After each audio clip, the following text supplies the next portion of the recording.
समझ लेते हैं कि कैसे निकालेंगे हम कंपोनेंट सिस्टम। सबसे पहले हमने कंपोनेंट सिस्टम लिया है सोडियम सल्फेट और वाटर का, ये 2 कंपोनेंट सिस्टम है। अब इसे हम कैसे पता करेंगे कि ये कितने कंपोनेंट सिस्टम है?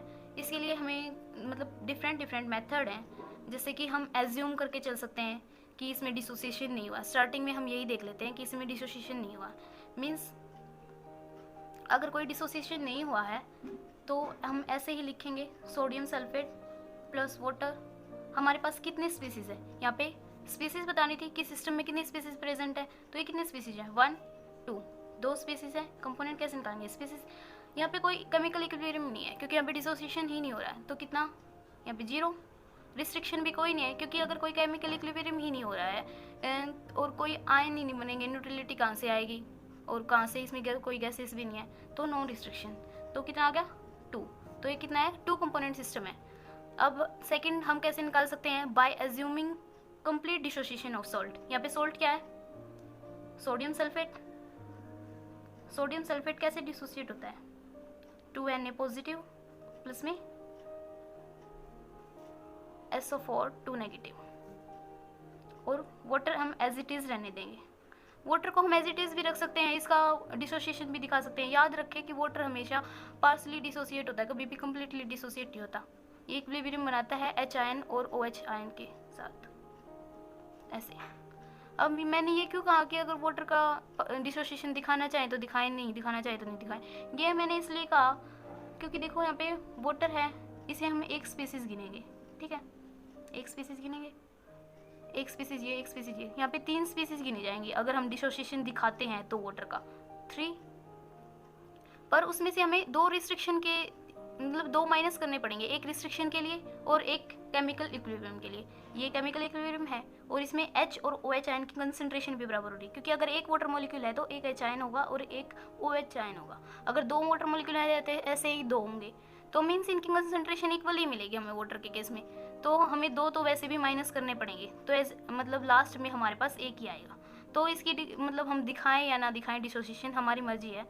यहाँ पे हम पहले वाटर का डिसोसिएशन एज्यूम करके चल रहे हैं, बाद में विदाउट डिसोसिएशन एज्यूम करके भी निकालेंगे। पहले देख लेते हैं एक बार एज्यूम करने के बाद। यहाँ पे सोडियम सल्फाइड डिसोसिएट हो गया पूरी तरह से, तो इसमें हम इसकी साल्ट की काउंटिंग नहीं करेंगे, सिर्फ इसके आयंस की काउंटिंग करेंगे। तो 1 2 3 4 5, तो केमिकल स्पीसीज कितनी होगी 5। तो हमें 1 माइनस करना है, किसके लिए? उसके बाद हम क्या देखते थे केमिकल इक्विलिब्रियम, तो उसके लिए हमें 1 माइनस किया है। उसके बाद हम क्या देखेंगे कि H और OH आयन की कंसंट्रेशन इक्वल है, यहाँ वाटर से आ रहे हैं H और OH आयन, तो इनके लिए हम 1 माइनस करेंगे। फिर यहाँ पे आयनिक न्यूट्रलिटी भी है क्योंकि 2 पॉजिटिव चार्ज है और 2 ही नेगेटिव चार्ज है, तो 1 इसके लिए माइनस करेंगे। तो 5 में से 3 माइनस हुए 2, तो 2 कंपोनेंट सिस्टम आ गया। अब हम एज्यूम करते हैं कि यहाँ पे वाटर का डिसोसिएशन नहीं हो रहा है, मतलब ये पार्ट नहीं है, तो हमारे पास कितनी स्पीसीज होंगी?